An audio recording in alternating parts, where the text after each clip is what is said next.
सांगितलं तर सकाळचे 10 वाजलेले आहेत आणि दीपक आलेला आहे. तुम्ही म्हणत होता ताई दीपक दिनेश आलेले आहे, तू खूप खुश आहेस, खूप आनंदी आहेस, तुझ्या चेहऱ्यावरून दिसतं. तर हो ताई, दीपक दिनेश आलेले आहेत त्यामुळे मी खूप खूप आनंदी आहे.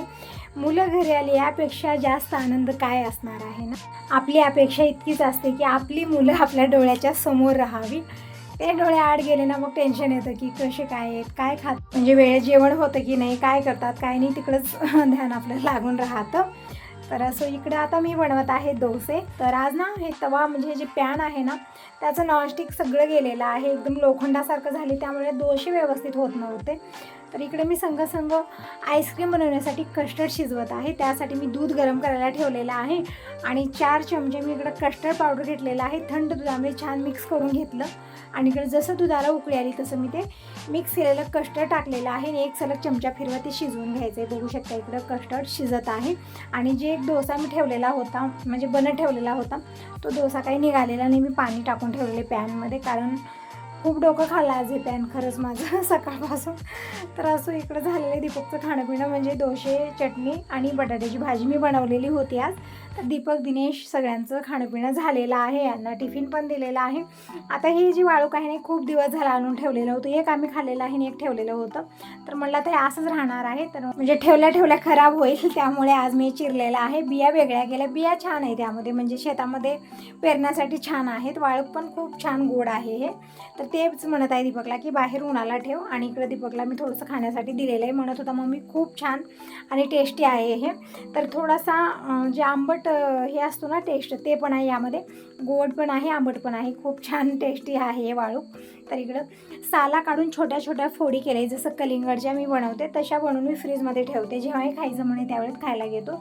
पण इकडं सगळं चिरलेलं आहे वाळूक मी आणि डब्यात टाकून दिलेलं आहे. म्हणजे आता दीपक जात आहे पप्पाकडे, गॅरेजला जात आहे.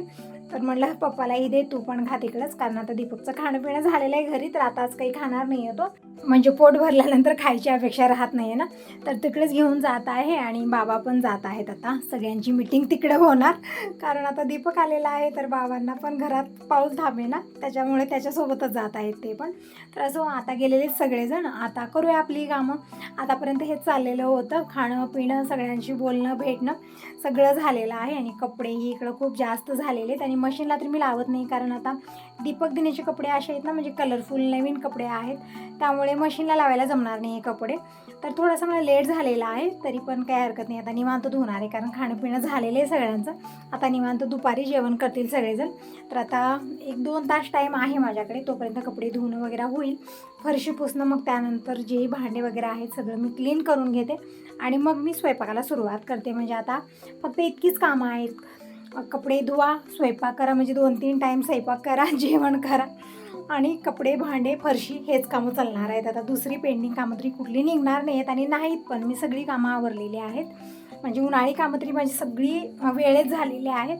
फक्त तब्येतीमुळे थोडंसं झालेलं आहे, 3-4 दिवस झालं थोडीशी परेशान होते मी, पण आता ठीक आहे. तरी पण एक वेळा मी दवाखान्यात जाऊन येणार आहे, कारण खूप परेशान आहे यावेळेस मी, कारण काही सांगता येत नाही, सकाळी थोडंसं डोकं दुखणं, त्रास होणं हे सगळं होतं आणि आता तरी काही ऑप्शन नाही, कारण आता मुलं आलेले आहेत आणि आपण दिवसभर म्हणजे तब्येत ठीक नाही म्हणून निवांत झोपून राहिलो तरी पण मुलांचा पाऊल घरात थांबत नाही, कारण आपण दिवसभर झोपून राहिलो तर मुलं कुणाशी बोलणार ना. त्यामुळे मी दवाखान्यात जाऊन येणार आहे, कारण इथं आम्ही दाखवलं, 2-3 वेळा दाखवलं, पण काही त्याचं म्हणजे विलाज झालेला नाही आहे, कारण जसा त्रास होता तसाच आहे, फक्त चक्कर येणं, उलटी येणं हे मात्र थोडंसं कमी झालेलं आहे. तर कपडे मी घेऊन जात होते, तितक्यात आठवलं की आईस्क्रीम मला ठेवायचं आहे, म्हणजे कस्टर्ड ठेवायचं होतं फ्रीजमध्ये आणि हवा खूप भयानक आहे. तर तिकडे मी बघत होते की काय उडत आहे, एकदम ते सर्पासारखं मला दिसत होतं. मग मी बघितलं लक्ष देऊन आणि झूम करून दाखवलेले तुम्हाला की असे कवर वगैरे, म्हणजे कुठंतरी जाळ लावलेला असेल, ते अर्धवट जळालेले ते म्हणजे असे उडत होते, ते बघत होते, म्हणजे वेगळ्याच प्रकाराने उडत होते, एकदम वरी जात होते तेच बघत होते मी. तर सगळे कपडे बाहेर घेऊन आलेले धुण्यासाठी आणि मी कपडे धुवतच होते, तितक्यात बघू शकता अजय आलेला आहे. म्हणजे मला माहिती नव्हतं की अजय येणार आहे, कारण 2-3 दिवसा अगोदरच म्हणत होता की दिनेश भाई आलेला आहे तर मी येणार. आता म्हणजे दीपक दिनेश आलेला मग सगळेजण येतात आणि ते दोघंजण घरी नसले की मग कोणीच येणार नाही, कारण त्यांना करमत नाही, मी माझ्या कामात बिझी असते, मग त्यांना बोलणार कोण, असं पण होतं ना. त्यामुळे दीपक दिनेश आल्यानंतर सगळेजण पाहुणे येतात, अजय वेदिका येतात, सगळेजण येतात, गावाकडून येतात, सगळेजण येतात, मग घर भरतं एकदमच आणि छान पण वाटतं. तर इकडं आजयला मी अगोदर पाणी दिलं, पेढे खाण्यासाठी दिलेले आहेत आणि जे कस्टर्ड होतं ते पण मी फ्रीजरमध्ये ठेवलेलं आहे, म्हणजे एक 2-3 तास ठेवायचं आहे. मग त्यामध्ये दूध, साखर, जेही ड्रायफ्रूट आहेत ते सगळे टाकून एक वेळा मिक्सरला फिरून मग आईस्क्रीम बनत ठेवायची आहे. तर आता निवांत करणार आहे. अगोदर मी कपड्याचं काम केलेलं आहे कारण लेट पण झालेलं आहे आणि वातावरण पण थोडंसं असं झालेलं आहे ना, म्हणजे आभाळ आलेलं आहे, असं वाटतं की पाऊस येणार की काय. त्यामुळे मला अगोदर कपडे धुवून घ्यावे आणि हाताने धुलेले कपडे हडकण्यासाठी थोडासा वेळ लागतो. मशीनला ड्राय होऊन येतात त्यामुळे वेळ जास्त लागत नाही, पण जेव्हा हाताने धुतो त्यावेळेस थोडंसं पाणी असतं ना यामध्ये. तर सगळे कपडे धुले, 2-3 पाण्यामध्ये पिळून घेतलेले आहेत आणि ज्या कपड्यांना नीळ घालायची होती त्या कपड्यांना नीळ घातले, सगळे कपडे हडकू घातले, चिमटे लावले कारण हवा आली ना अशी भयानक येते की सगळं उडून जातं. त्यामुळे 2-2 चिमटे लावते मी, कारण आता एक वेगळंच वातावरण झालेलं आहे ना, व्यवस्थित ऊन राहतं ना, व्यवस्थित पाऊस येतो ना, व्यवस्थित हवा असते, कुठलंच काही नाही, सगळं वेगळंच झालेलं आहे, बदललेलं आहे वातावरण एकदमच. म्हणून म्हणलं सगळे कपड्याला व्यवस्थित चिमटे लावायचे, हवा आल्यानंतर सगळे उडून जाते. तर आता नंबर आहे फरशीचा. तसं तर म्हणलं फरशी नंतर पुसूया, पण नंतर होणार नाही कारण नंतर स्वयंपाक पाणी आणि सगळे आल्यानंतर बोलण्यामध्ये मी बिझी होऊन जाते आणि फरशी राहून जाते आणि ठीक वाटत नाही. धुरळा खूप येत आहे, खूप म्हणजे अशी हवा जास्त येते ना, त्या हवेमध्ये खूप जास्त धूळच येते आणि सगळीकडे बसत आहे. तर दररोज दुपारी मी फरशी पुसते. आता टाईम तर भरपूर झालेलं आहे, किती झाले मी बघितलेलं नाही आहे कारण आता कसा वेळ जात आहे मला समजत नाही आहे. असं झालेले फरशी वगैरे पुसून म्हणजे आरामात अर्धा तास तरी मला लागतो सगळे रूम वगैरे पुसण्यासाठी. फरशी पुसली, मॉप वगैरे धुवून ठेवलं आणि आजीला इकडे मी डोसे बनवून देते. आणि कस्टर्ड जे मी फ्रीजरमध्ये ठेवलेले खूप कमी वाटत होतं, म्हणजे आईस्क्रीम पुरणार नाही म्हणून मी काय केलं तर परत कस्टर्ड शिजत ठेवलेलं आहे. आणखीन 4-5 चमचे घेतले आणि शिजत ठेवलेलं आहे. कस्टर्ड शिजत आहे तोपर्यंत मी संग डोसे बनवलेले आहेत, म्हणजे बटाट्याची भाजी, चटणी, डोसे हे सकाळीच बनले आहेत. मी बेटर ठेवलेलं होतं तर गरमागरम डोसे इकडे आजीला पण बनवून दिलेले आहेत. आजीचं खाणंपिणं होत आहे. आता परत मी इकडे गरमागरम डोसे बनवत आहे आणि इकडं कस्टर्ड पण आता शिजत आहे. छान थंड झाल्यानंतरच त्याच डब्यामध्ये भरून मी फ्रीजरमध्ये ठेवणार आहे, म्हणजे अल्युमिनियम पेपर लावून मी छान पॅक करून ठेवलेलं आहे. तरी पण आता ते परत मला कस्टर्ड ठेवायचं आहे छान थंड झाल्यानंतर. आणि इकडं परत डोसे बनत आहेत आणि आजीला मी नेऊन देत आहे. TV बघत त्याचं खाणं होत आहे कारण आता घरी कोणी नव्हतं, त्याला करमत पण नव्हतं. म्हणत होता भैया कुठे आहे, तर दिनेश गेला आहे सकाळी बिदरला, आणखीन आलेला नाही आहे आणि दीपक गेला होता गॅरेजला, तर आत्ता आलेला आहे. तर दीपक आल्यानंतर आता दोघांची मीटिंग इकडे सुरू आहे. कलिंगड आणलेलं होतं तर म्हणलं कलिंगड चिरा साल काढून छोट्या फोडी करून फ्रीजमध्ये ठेवा, म्हणजे थंड झाल्यानंतर खाता येईल, किंवा आता खायचं असेल तर खाऊन घ्या, म्हणजे ते जास्त थंड नाही, म्हणजे थोडंसं असं होतं ना गरम तर तितकं खायला जात नाही. मग म्हणलं थोडं फ्रीजमध्ये ठेवलं ना छान थंड होतं. 2 कलिंगड आणलेले होते तर आणखीन एक इथं ठेवलेलं आहे. आणि दीपक इथे बस आंबे घेऊन आलेला आहे. तसं तरी आता खूप दिवस झाले आंबे आलेले आहेत, पण एक वेळाही आंबे आणलेले नाहीत घरी. बसव जयंतीला पण आमरस आणि पुरणपोळी बनते, पण त्या दिवशी पण आणलेले नाही आहेत. म्हणत होते की मार्केटमध्ये आंबे आलेले नाही आहेत, तर असो आज दीपक आंबे घेऊन आलेला आहे. तर म्हटलं आमरस आणि चपाती बनवूया आणि दीपक पण आलेला आहे. आणि हे जे कलिंगड आहे ना ते चिरलेलं आहे, छोट्या फोडी करून डब्यात ठेवलेलं आहे. डब्बा फ्रीजमध्ये ठेवला, जेव्हाही खायचं पण आहे त्यावेळेस खायला घेऊ. तिकडे मी कणिक मळवून ठेवलेले आहे आणि गव्हाचं पीठ पण संपलेलं आहे, ते डब्बा आता घासण्यासाठी ठेवलेला आहे मी. आणि दीपकला म्हणलेलं आहे आता गहू दळून आणायला वेळ लागेल कारण दळण वगैरे करायचं आहे मला. तर म्हणले गव्हाचं जे पिठाचं पॉकेट भेटतं ना ते घेऊन येते वेळेस, कारण आता दररोज चपाती बनणार. मुलांची फेवरेट आहे, आता ज्वारीच्या भाकरी आपल्या घरी बनतात, सगळ्यांना तेच आवडतात, पण दीपक, दिनेश, अजय तिघांना चपाती लागते. म्हणून म्हटलं घेऊन ये, तर येते वेळेस दीपक घेऊन येईल. तर इकडं मी अगोदर आता आमरस बनवते, आमरस बनवून फ्रीजमध्ये ठेवते आणि मग निवांत मी जसं जेवण करायला बसते तसं गरमागरम चपात्या बनवून देणार आहे. आणि आई आणि अण्णा पण येणार आहेत. आज ते दोघंजण गेलेले आहेत उदगीरला, आईची तब्येत ठीक नाही तर आईला दवाखान्यात घेऊन गेलेले आहेत. तर म्हणलं इकडंच या आणि जेवण वगैरे करून निवांत जा. तर बघूया, आई राहिली तर एक दिवस ठेवून घेणार आहे. तरी पण घराकडे कोणी नसतं ना, त्यामुळे आईला राहायला जमत नाही, कारण आजी पण आहे त्यामुळे जमत नाही आहे. तर इकडं सगळे आंबे जे आहेत ना मी पाण्यात इथं छान कोळून घेतलेले आहेत, म्हणजे अशाच पद्धतीने मी रस बनवते. दीपक मला अगोदर म्हणत होता की मम्मी ते वरची साल काढ आणि चाकूनं ते पूर्ण काढून मग मिक्सरला आपण फिरवूया, पण मी कधी रस अशाच पद्धतीनं करते. मग मी तसंच करत होते, पण ते आंबे 1-2 मध्ये खूपच घट होते. मग नंतर मी जसं दीपक सांगितलं तशाच पद्धतीने केले, छोटे फोडी केल्या आणि इथं मिक्सरचं भांडं घेतलेलं फायबरचं आणि त्यामध्ये मी ते बनवलेलं आमरस, आंब्याच्या फोडी, साखर टाकली, थोडंसं थंड पाणी टाकलेलं आहे, म्हणजे छान थंड रस प्यायला म्हणजे खायला छान लागतं ना. आणि दीपक इकडे हे मिक्सरला फिरवत आहे. तर म्हणत होता मम्मी साखर थोडीशी कमी वाटत आहे, म्हणजे तितके टेस्टी आंबे नाही आहेत, मला वाटतं काहीतरी केमिकल वगैरे टाकून ते आंबे पिकवलेले आहेत. कलर मात्र छान होता पण चवीला तितकं नव्हतं. म्हणून थोडीशी साखर आणि मीठ आणखीन टाकलेलं आहे, मिक्सरला फिरवून घेतलेलं आहे इकडं दीपकनं. तर मुलं आहेत मदतीला, त्यामुळे तितकं टेन्शन नाही. तर भांडी जितके झाले होते अगोदर मी घासून घेतले, कारण खूप पसारा वाटत होता किचनमध्ये. आणि हे जे डब्बा आहे ना आता गव्हाच्या पिठाचा, ते पण रिकामा झाले, तर म्हणलं घासून ठेवूया आता दुसरे पीठ भरण्यासाठी. तर जेव्हा हे डब्बे रिकामे होतात ना किचनमध्ये, संग मी घासून ठेवत असते.